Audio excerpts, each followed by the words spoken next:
This was the most difficult decision of my life. But I put like parameters on myself to not pick a Star Trek movie because I love Star Trek more than anything. So I was too close to that, too emotionally invested. So I've gone with Blade Runner.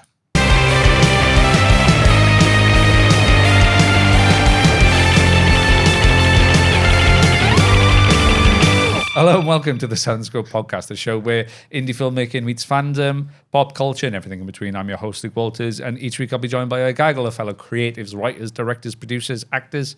We'll be diving into the big bad world of movies, TV, and what really happens behind the scenes. And this week I am joined by an actor, kind of. He's an actor in his own things. He's an actor in my things. He pops up anyway. He likes to be an actor, but he's a writer as well, and he's a producer. Mr. Jamie Carroll, and I'm also joined by Mr. 50 Shades of Grey himself, James Dorman. I'm sorry, he's not in 50 Shades. He's not. But yes, James Dorman from I Made the Time Machine and Nothing Else, and various murders on cruise ships. So, boys, how are you all doing? As a spectator of the murders on a cruise ship, by the way. There's a story there. We're not just making it up. So, boys, how are you doing? You ready for this? If I'm acting, I'm happy to be here. Yeah, very good. We go Oscar worthy. So, in light of recent events, basically, I'm talking about the travesty of the release of Ice Cube's War of the Worlds film and getting 0% on Rotten Tomatoes and actually being a really good film. It's actually really funny to watch. We're going to have a little debate, an open discussion, an open chat, a round table about what is the best sci-fi movie. What a link that is. I know, yeah. Wow, that fair play to go from the Ice Cube War of the Worlds to then the best sci-fi movie of all time. No one else could. Anton Deck could not pull that off, so well done. Thank you. This is what we do. But yeah, so we're going to do now we're going to talk and we're going to choose between us what is the definitive sci-fi movie. Ooh. Okay. And I'm going to give you all a couple, we'll have a little chat amongst ourselves and I'll give you a chance to pitch your film, argue for it, fight for it, and then between us we will decide which film is the best. And if we can't come to a conclusion, We fight. To the death. Which is a fight. What a concept for a sci-fi movie. That is 3 people do a podcast, could not agree what the best sci-fi film is, and have to fight to the death. Yeah, but if we can't come to a decision, we'll just leave it open and all 2 of our viewers can decide. We'll put it to vote. Or Ellie in the gallery can decide. And she's also my girlfriend, so I wonder which way this vote is going to go. Definitely not you. Probably not, actually. So, Monsieur Carroll, which I haven't called you for a long time. I know, I miss being called that. I am going to open it up to you. That sounded really weird. Not the first time he said that. I'm gonna open the floor to you, sir. You can. So for me, I would argue that the 1992 Super Mario Brothers movie is the peak cinema. It had everything that you could want from a Super Mario adaptation. Was it science fiction? I don't think it knows. Plumbers what arriving it on was. time, maybe. I don't think it knows what it wanted to be at that point. No. Well, I mean, before this podcast, we were talking about Terminator 2, which is one of my favourite movies of all time. But then the argument is it a sci-fi movie? And that's when I'm on the fence with that one. But I mean, it is. Well, again, that's I'm not going to say my thing because it was Monsieur Carrel's goal. Monsieur Carroll. Monsieur, sorry. But like movies like Terminator 2, there's movies that use sci-fi elements as like setting or plot catalyst, but beyond that, they're not substantive sci-fi. Like Terminator 2 is a fantastic James Cameron action movie that uses a sci-fi conceit to get going. I love Alien, but it's a slasher movie in sci-fi drag, like. But they are sci-fi films. But they're not sci-fi. But they are sci-fi films. So yeah, back to you, Jamie. We've obviously discussed and agreed that Alien and Terminator are sci-fi movies. Or T2, sorry. So yeah, if you had to pick, that's not Super Mario Brothers. What is it? for me, I would go for a movie that had a lot of impact on me when I first watched it, and that would be the 2012 adaptation of Dredd. Not the Sly Stallone one. No, Ah, that right. does not exist. Are you sure? Yes. Okay. We'll leave it there. Mr. 50 Shades. Opening the floor to you, sir. This was the most difficult decision of my life. But I put like parameters on myself to not pick a Star Trek movie because I love Star Trek more than anything. So I was too close to that, too emotionally invested. So I've gone with Blade Runner. Oh, okay. Okay. Okay. So, what So, about yours? yeah, I got a couple. I really can't decide, actually. But so I'm going to make one up on Shall we decide for you? fight. No, so I don't know. Interstellar for me is up there. I love Interstellar. Back to the Future is another one. For Okay. me. Love a bit of Back to the Future. Back to the Future 2 as well. Fantastic. I really like Back to the Future 3. A lot of people don't. I think it's actually one of my favorite ones, to be fair. What's the other one I said earlier? It is. Oh well, clearly it's not my favorite if I can't remember it. Oh my god. I really can't remember it. It's gone. So that's clearly not my favorite then. So do you know what? I'm gonna settle. I'm gonna say Star Wars: Just Star Wars. original All recipe. of them. Revenge of the Sith. Oh, Okay. I'm gonna say that is the best sci-fi film. Of all And that time. is the end of this podcast. We're leaving. Thank you. But no, I'll go. Like, the Star Wars movies are fantastic. I think Rogue One is up there, but obviously A New Hope and Empire as well. But for me, it's Revenge of the Sith. So first of all, I'm going to give you the floor, Jamie, and you can argue the case for Dredd. I don't need to. It's a really good film. Watch it. No. strong argument. Yeah, that's it. That's all you need. The film speaks for itself. No, I think for me, what I really love about Dredd is that it was released around the same time as The Dark Knight Rises, Avengers Assembled, if you're from the UK. And it went against the grain in terms of where superhero movies and sci-fi movies were going. It was more intimate, it was grounded, it was gritty, and it wasn't afraid to be itself. I mean, I'm not the type of person who loves those action movies where you're just seeing complete gore, but for some reason, it just works in the world that it builds. Right from the get-go with the opening scene in the city where Dredd's chasing these criminals. So you're getting a sense of what this world is like already. It goes straight in there. The soundtrack was very like 80s synth at a time when 80s wasn't really making a comeback in pop culture. Yeah. So I'd argue that Dredd was ahead of its time in terms of adapting, being one of the first modern movies or TV series to adapt all the great elements from 80s film and modernize it. Mr. 50 on. I need a better nickname than that. No. You're. I know your love life. It is definitely 50 Shades of everything. Allegedly. Yes, no comment. Your Honor. Yeah. So why Blade Runner? Not 2049. Why Blade Runner? Well, okay.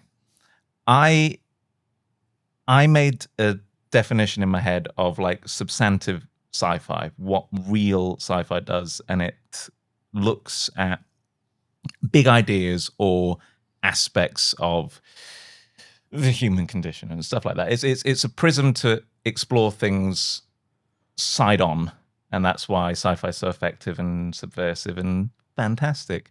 And I think Blade Runner does that by exploring ideas of personhood, free will, what it means to be alive, and it does it in a way without wanking itself off, which is highly commendable. And then on top of that, it is stylistically sci-fi in that it created a whole new visual language in and of itself for science fiction. Like, to have sci-fi shorthand now, you make something that looks like Blade Runner. That is its lasting impact. It had that big an effect on cinema in general without being a commercially successful movie. It just resonated through pop culture. And it's one of those movies like don't know, like Ghostbusters or something, where it's the right people at a moment in time to make something like that. Like Ridley Scott at that point, that iteration of Harrison Ford, music by Vangelis, Rutger Hauer, like it was alchemy. And I could watch it every day of the week and never get bored of it. Okay. So, Revenge of the Sith. Here we go. What? It is. Revenge of the Sith is probably the only film that, of the sequels, no, not sequels, the prequels, sorry, that the old fans and the OG trilogy fans and the new fans can agree on is amazing. The opening scene itself with General Grievous, the Starfighter, all that is absolutely phenomenal. Anakin's story is Shakespearean at times. The stuff with General Grievous is such a cool villain as well, and just seeing how you get to see the emotional arc of Palpatine, like how he manipulates Anakin to turn to the dark side. Anakin's not really wanting to turn to the dark side. He's doing it for the love of Padme, and then the power gets to him. He's doing everything for her. Obi-Wan is amazing. I love Obi-Wan. You get to see the downfall of the Jedi. You get to see everything that the OGs hinted at. You see it in that film there. And I know they've expanded upon it in the cartoons. And I'm not, to be honest, I don't really watch the cartoons for Star Wars. Ironically, even though I'm not a fan. But I think that that lightsaber fight at the end is like, I know they tried to do something similar with Obi-Wan, but you're never going to beat that lightsaber fight as well. And that payoff of, and Obi-Wan's line right at the end is like, "You were my brother, Anakin." And, you know, it's heartbreaking. It's the ultimate tragedy. But it's a sci-fi movie. It's shot beautifully as well. And you get to see it's more like, I see the prequel trilogy as like the Emperor's story alongside Anakin's. Mm-hmm. But that one, you see his pure rise to power. And I think it's everything you could want in a sci-fi movie. And then more, because it fills in the gaps between the origin of Vader, and you see Luke and Leia, and you see what happens to everything. I think it neatly ties everything into a bowl, and I think it's just, I know there's like a 4-hour cut apparently of the film where you get to see like Mon Mothma and all them not come into it, but yeah, I think it's probably one of the best Star Wars movies, and I think that is in and itself, even though if you take out the Star Wars element and you just make it a trilogy that's based on it, I think it's a fantastic sci-fi movie. I think it's the definitive best sci-fi movie, controversially. Okay. So now we're going to open up to some arguments. So well, here we go. So Dredd. Oh, here we go. Dredd. But what about it is sci-fi? It's just the raid with a helmet. Yeah, but what about Dredd? Is sci-fi? Yeah, no, I was saying the raid. It's just a copy. It's just a carbon copy, literally a copy and paste plot of the raid with Judge Dredd in a helmet. The narrative might be, but in terms of the actual setting itself, the world, you've got your politics, you've got the fact that it's a post-apocalyptic world where nations destroyed each other to the point where countries didn't exist. It was just mega cities. And in this mega city that reflects America, you've got the rich living the high life and the poor living off scraps. And crime rate is... But you barely see mega city in the film, right? Like you barely... You see at the start and then the end, yeah, because they close off within the skyscraper, yeah. So you're seeing... So very little of it. So it's literally all set in a block, from what I remember, yeah. So it's not really... It's the raid. It's just the raid. So this is what we're going back to. It's not the best sci-fi movie. It's just the raid with helmets on. Okay. Yeah. I mean, I don't know what you want me to say. No, I want you to argue back. What about what? What do you want me to argue? You said it's the raid. I was like, yes, it is. I'm agreeing with you. I mean, what more do you want? It's the same plot. Yeah, but how's it better than... Okay, but we'll work our way up to best sci-fi. How's it better than the raid? Yeah. If you listen to what I said before when I did my intro, I said it wasn't just about the plot. I never really mentioned the plot. You brought the plot in. I mentioned everything else around it. It adapted. The plot is a big part of the film. Yeah, but it adapted things from 80s culture. It was grounded. It was gritty. It was using synths. It was adapting things from Blade Runner as well, lighting. The sets, and it had sci-fi guns and a sci-fi motorbike. That is a sci-fi film. See, I love Dredd as well. I don't think it's criminally underrated anymore, And because I it's think enough British. times passed that everyone's. Well, there you go. Okay. Well, actually, no. I was going to say I take it back, but Ridley Scott's British as well, so I'm sticking with Blade Runner. Yeah. But like, George Lucas isn't. but like, Dredd is fantastic. But I think of it as so many things in my head before I'm like, oh yeah, I suppose it's a sci-fi movie as well. Like, it's stylistic. It's really pretty. The slow mo is Incredible, gorgeous. especially It's like 3D. Yeah, it's like a cinematography showcase. It's got fantastic action set pieces. Carl Urban is brilliant. He's playing like a Clint Eastwood type character. It's all these things, and it's like, okay, it's technically set in a post-apocalypse in Mega City 1. That is the bottom rung of everything I like about it. That only when you brought it up did I even clock that I was like, oh yeah, I suppose it is a sci-fi movie. And I think that is a weakness for this discussion. But in any other discussion, I fucking love Dredd as well. Yeah. Fair enough. Carl Urban is essentially all chin, no character, I would say, in that film. Yeah, but it's a hell of a chin. Yeah, it is. To be fair, it is. It is an I mean, absolute. that's Judge Dredd from the comics. You just see, you never see the head. It's a comic book movie before it's a sci-fi movie in my Yeah. head as well. Yeah. Yeah, yeah. So if you swapped Dredd for RoboCop and Terminator, is it the same movie or not? Well, Is it the same? Would anybody notice if you took out Judge Dredd and you put in the T-800 or RoboCop? Is it the same movie?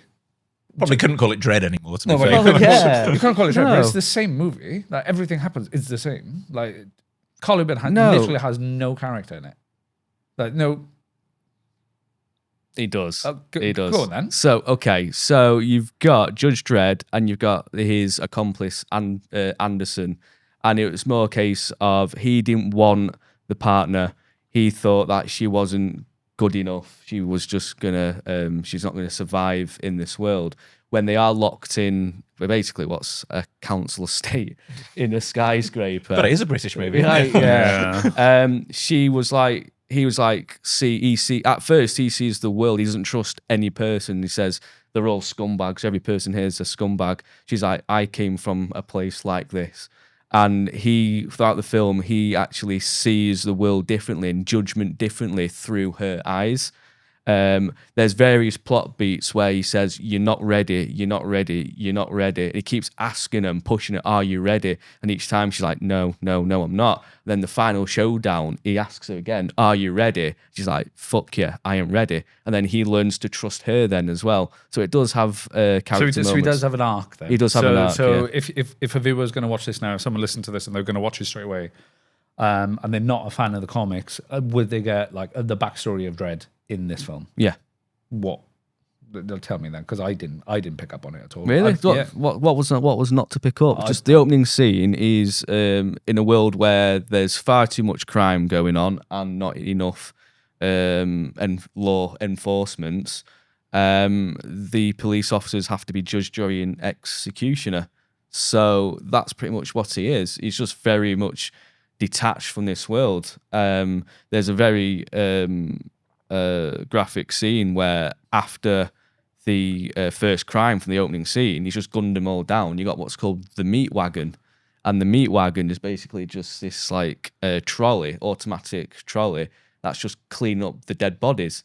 He's just there to solve the crime. It's not until he gets to the end of the film where he's there to actually save the people and stop the drugs because it's affecting people rather than just solving another crime. I think it's a bit harsh to mark Dredd down on a lack of characterization for Dredd because Yeah, he exists as a force of nature. Like that is Yeah. the point of the character. He's a black and white law machine. I think Dredd suffered with the marketing as well. That's why it bombed at the Yeah, box but office also- because it only came out in 3D. When if they did 2D in the cinemas, it would have been a lot better. But it made its money back from DVD sales at the time.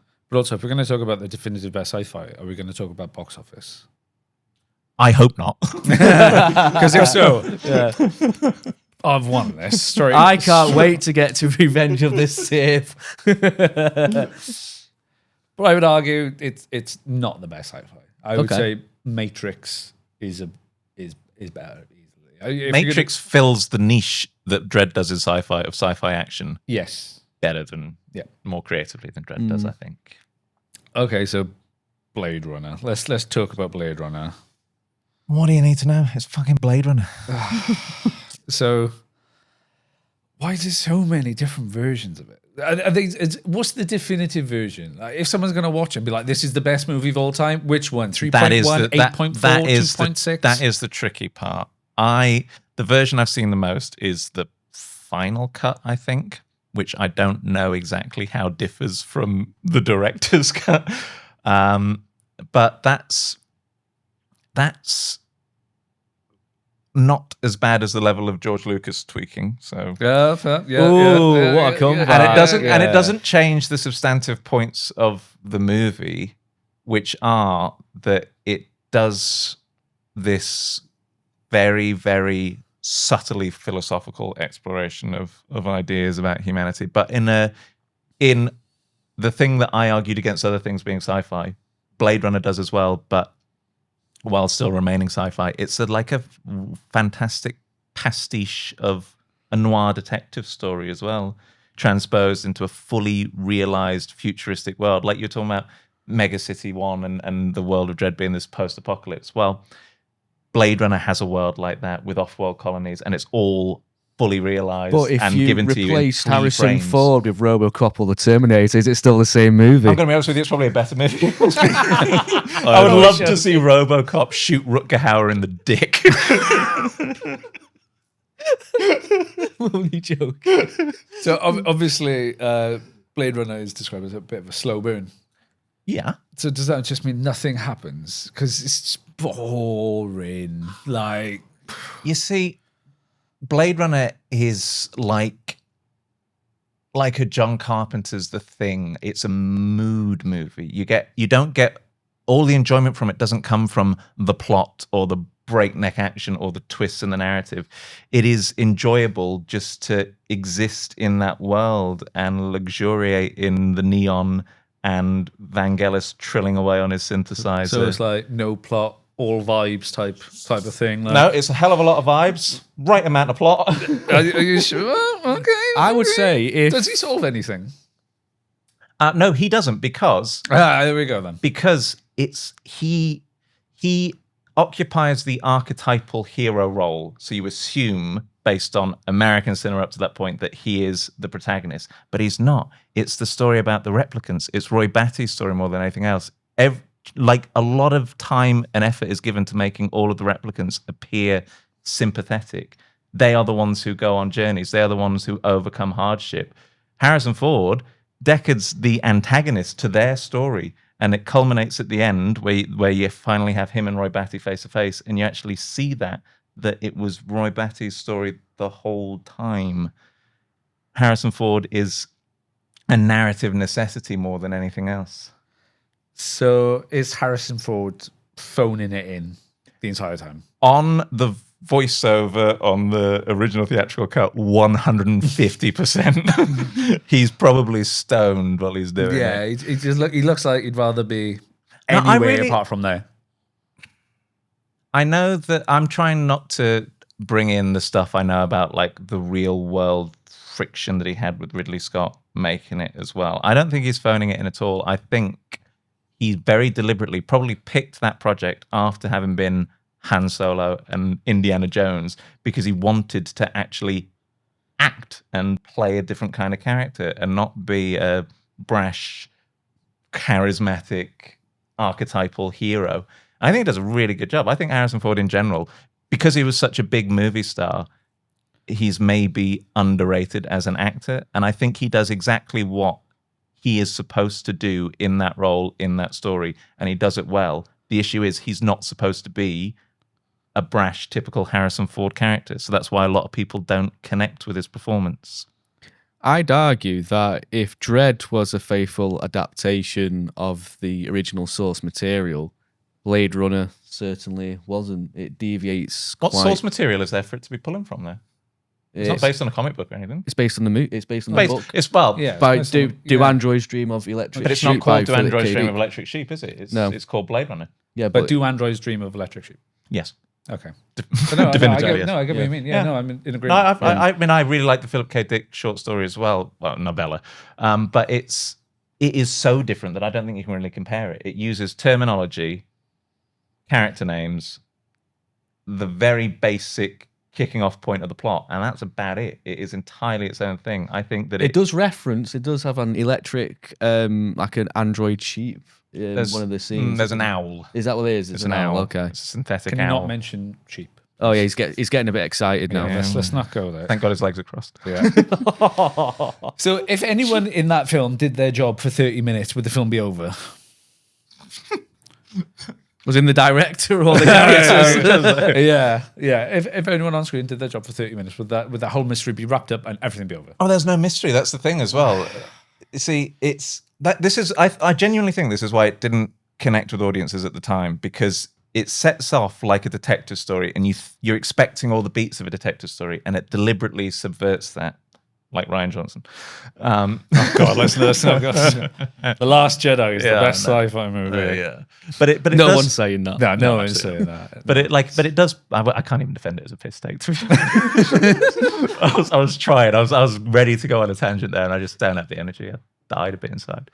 But no, it's a deliberate subversion of that. And I think if it came out in the 90s in the wake of like Tarantino cinema, where it takes all the old cliches of cinematic language and shifts them and turns them and subverts them and perverts them. If it came out in that landscape, I think it would have done a lot better than it did coming out in the 80s when we were still having typical Sly Stallone, Arnie Schwarzenegger action heroes. Just like the Super Mario's movie. If that came out when Christopher Nolan made Batman dark and gritty, then the Mario Brothers movie wouldn't have bombed.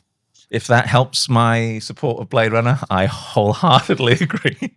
I mean, going back is like the director, Ridley Scott couldn't finish it. So how many versions are there right now with Blade Runner? I think there's 7. There's 7? I think so. Well, which version is the best? Just watch the final cut. Is that like when you're editing, you like final cut, final cut point 1, final cut point 2? Yeah, it's like when you edit, correct? When I edit. How many versions are there of I Made the Time Machine? I Made the Time Machine, there's only 3 versions. I Made War of the Worlds, there is a lot more.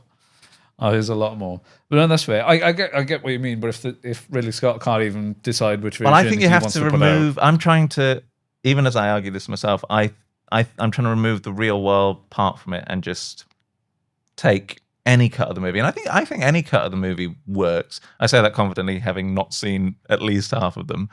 But I think what it does and the strength of it works so well.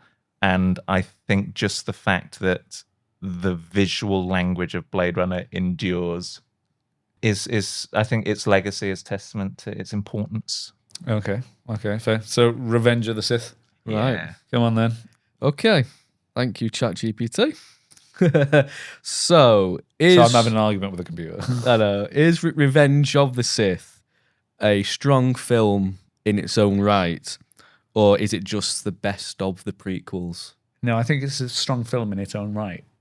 Absolutely, Why? it is. Do you think you could dive into Star Wars at Revenge of the Sith and have a clue what the fuck And is not going on? seen anything else. You just watch Revenge of the Sith, nothing else. Yeah, I think you could. Okay, so if you took away the OGs and the first 2 prequels, and it's just that movie by itself from start to finish, does it make sense?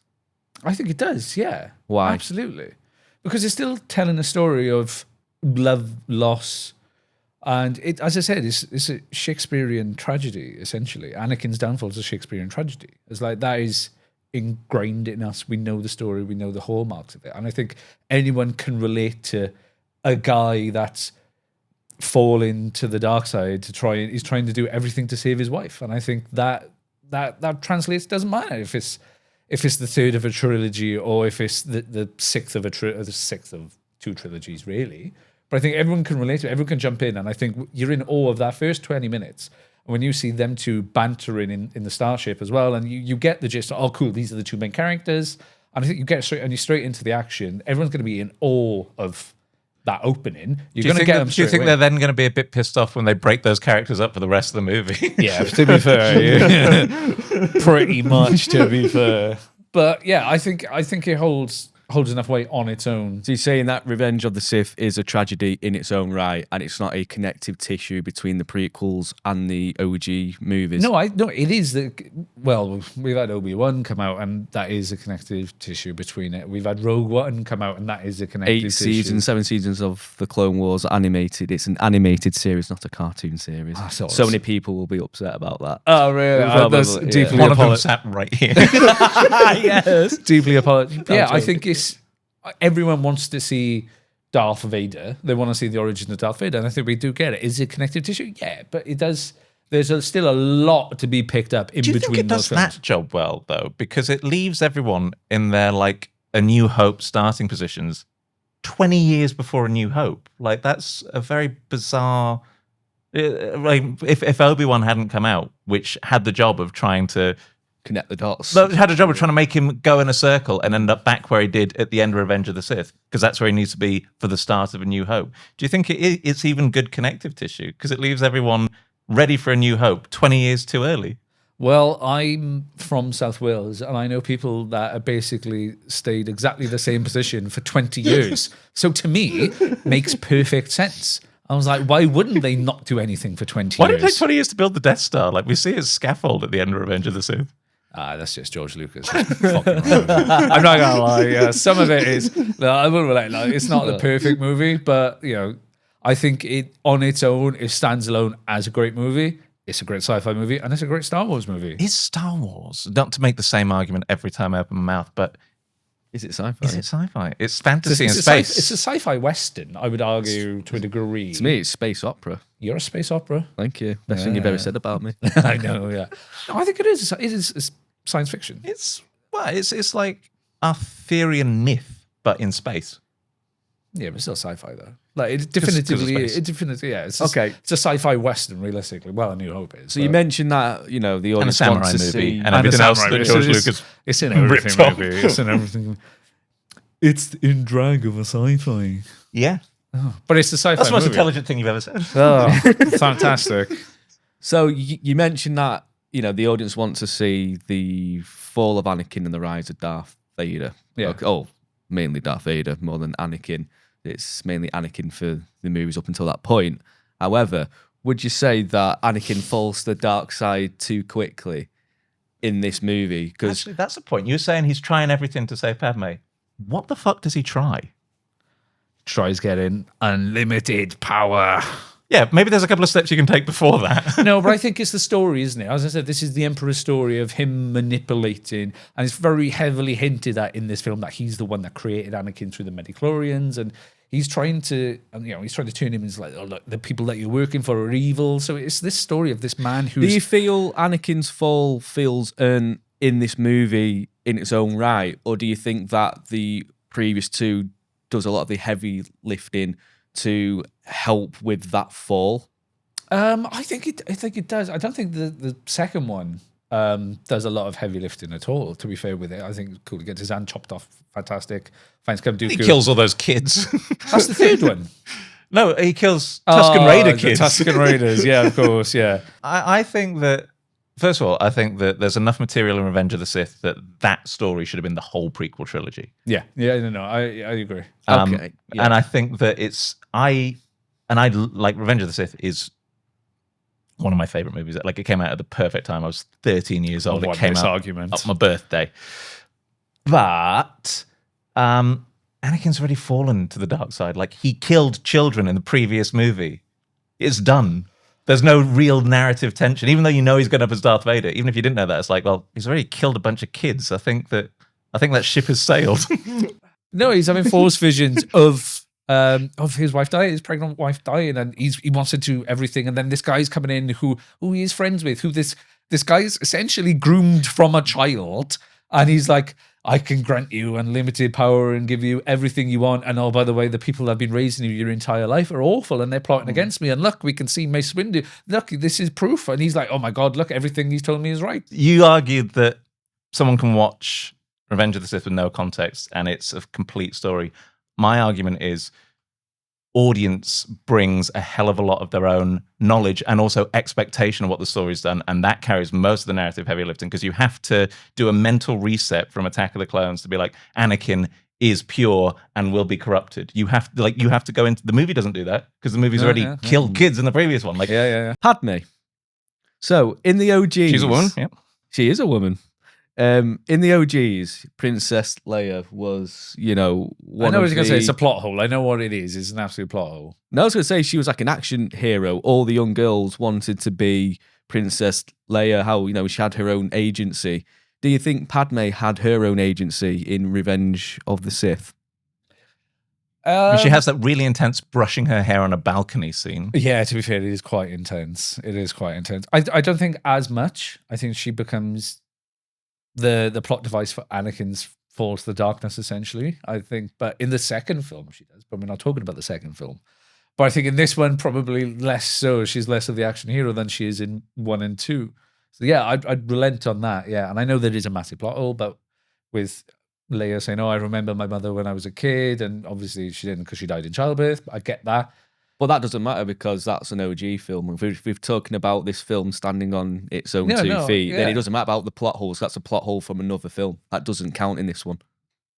I just think that you have to, I think the audience has to bring too much Star Wars love and expectation and pre-knowledge of what this narrative is doing and where it's going and where they want it to end up to actually carry it. Because I think Anakin has 2 potentially really good reasons for falling to the dark side. Palpatine convinces him that the Jedi are plotting to take over or to save Padme. It does a bit of each and neither well enough for it to actually justify his turn within that narrative. We go along with it because we know Anakin Skywalker becomes Darth Vader. I'd say I'd have to. And we haven't even spoken about the dialogue yet. Right, okay. So, moving on. Should we eliminate one? Should we eliminate one? I mean, I personally think we can eliminate 2, but whatever. Yeah. This is really difficult because I love both of your movies as well. I know, I do love Revenge of the Sith. Revenge of the Sith. I know. Yeah. I think that we made a strong argument as to why Dredd can be eliminated just on the grounds of it's not really a sci-fi. Mm-hmm. Yeah, it's a copy-paste Blade film. I knew I should have said Super Mario Brothers. You would have stuck with that. You would have won. All right. You would have won. So, do you think we're going to make a decision between Blade Runner and Star Wars? In my heart, absolutely not. In my head, One of them is a prequel Star Wars movie. Yeah. Which is phenomenal. It is. But did Blade Runner make money? Define money. Yeah, but people watch all types of shit. By the way, I made War of the Worlds. Oh yeah, because he's not the lead in that one. It's not about money though. We're not talking about the highest grossing movie of all time. We're talking about the definitive sci-fi movie, whether it's successful. I think from a financial perspective. At that point, actually, definitive sci-fi movie has Revenge of the Sith influenced what comes after it as much as Blade Runner has. Well, to be fair, okay, I'll relent on that one.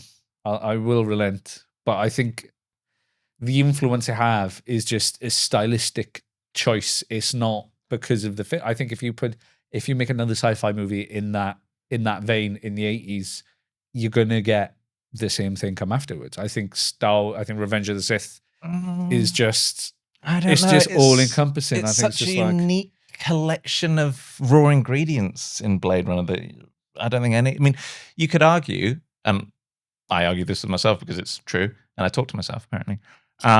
Fifth Element is like clearly he fucking loved Blade Runner, but it's not. It's just. It's not. There's a lot more Blade Runner inspired movies out there than there is Revenge of the Sith. Yes. Yeah. I'll really well. And if we're talking definitive science fiction movie, I think that its impact and legacy has to be a huge deciding factor. I mean, you've got your Obi-Wan Disney Plus series, so you've got that. Got Rogue One. That's not... Rogue One is a bit disconnected from Revenge of the Sith. Still really. afterwards. Still after. Yeah. You know? What's he saying? A Star Wars movie inspired another Star Wars movie. Yes. What a legacy. Which Star Wars movie is Rebel Moon based? Is it not Rebel Moon? What's the the Zack Snyder Zack thing. Snyder Oh. one? Is it Rebel Moon? Yeah. Is it's Rebel it Moon, Rebel Moon? Yeah, that's. I don't know, that's- because that's like everyone awful. else, I've never seen it. Yeah, that also has lightsabers in it. Does It says it was actually his pitch for a Star Wars film that they said no. I've heard about and that. then he made yeah. it anyway. And I then watched the everyone's like, first 5 minutes and then never went back to it. Yeah, everyone was like, "Oh, this is why they said no." Right. Yeah, this is. Yeah, they were like, "Oh, wow." So that's the worst one. Yeah. We've all That's agreed. had a negative impact on sci-fi. Yeah. That's -1 as a Star Wars movie. It put sci-fi back about 10 years, really. Wow. Yeah, it put Dredd up 3 spaces. Get in. So, Blade Runner or Revenge of the Sith. So come on, let's Revenge of the Sith. I can see which way you're leaning. So I'm definitely losing this because I'm outvoted because you're going to say Blade Runner. Just on the basis of the my voice broke then. Just on the basis of It's the bound to happen podcast. eventually. Go to it next. Right, I don't think Blade Runner is as strong as a film as Revenge of the Sith. I think Revenge of the Sith has a better story. I think Revenge of the Sith needs a baked-in audience. I don't think it to does. have I its think strength. I think it's there enough that, as I keep saying, it's a tragedy. The script for Revenge as if an AI George Lucas wrote it. You can just say George Lucas. And I do love it though, that's the thing. But as a standalone sci-fi movie, it's not the one. That's why I'm arguing that Star Wars: A New Hope is the best sci-fi movie. Okay, that one. Yeah. Why didn't you say that? No, that's what I've been saying the entire time. Right. Yes, Harrison Ford's second best sci-fi movie. Yeah. After Next Blade to Runner. Revenge. Next to what's the fourth one? Oh my god, no, the fifth one. Oh, why am I forgetting every Star Wars film title today? Because Apart you're from too busy Revenge thinking of about Blade Runner. Clearly, The I Empire am. Strikes Back. That's the one I'm thinking of. I had Return of the Jedi in my head for some reason. I was like, that's the sixth one. Yeah. Return of the Jedi is also a good film. Yes, very much so. Some would say the best sci-fi movie. Just Star Wars is basically Just Star like, Wars. Just Star Star Wars Wars in general. Just Star Wars. I mean, if we were really going to go this deep, I would have mentioned. Come in. I would have mentioned a few 1950s movies. The Quatermass Experiment. Right. 12 Monkeys. Great. Oh, That's yeah. it. To be fair, 12 Monkeys is an absolute banger. You should have picked 12 Monkeys. I know, yeah. Now I'm like, Are we Yeah. just going to talk about what films we should have picked for the next 5 minutes now? so the answer to this podcast is The Matrix. Right. Yeah. So we're all in Star agreement. Trek Nemesis. Oh, why would you do that? I knew that would get to you. So clearly, we're not going to come to a decision. I think we've come to a decision. I don't think we have come to a I decision. think it's pretty definitive. I don't think it is definitive. I could watch. I watched the light leave your eyes. God, yeah. So we're clearly not in. We haven't made a decision on where we're going to go with this. So we'll just leave it up to you. Please do let us know in the comments why The Matrix is the best sci-fi movie of all time. James, no, you don't want to say relent finally and be like Revenge of the Sith is the best? No. Revenge of the Sith has a special place in my heart. So that's Always yes. will do. That is a definitive yes. Star Wars: Revenge of the Sith is the definitive sci-fi. Annoyingly, movie. we can like turn against him on this, but he's still going to edit it so that his Yeah. he is Even the though editor. I am outvoted and Blade Runner has clearly won, it hasn't really. Because the Luke Walters cut of this podcast. yeah. Release the Walters. All we cut. need, can we just have 7 different versions of this podcast? We just record Yeah. 7 different Well, endings. yeah. Yeah. So now we're going to record The Matrix versus Back to the Annoyingly- Future versus annoyingly, there'll be- 12 Monkeys. Annoyingly, there'll be 7 different endings, and not one of them you pick Dredd as the winner. So there we have it. So clearly, never mind that dragon clearly didn't agree. But there you go. So what is your favorite sci-fi movie? What is the definitive sci-fi movie in your eyes? Please do let us know in the comments, and please let us know why it's not Dredd. Please do continue to like, follow, and subscribe. And thank you for listening to the Cinescope podcast. And we will see you next week.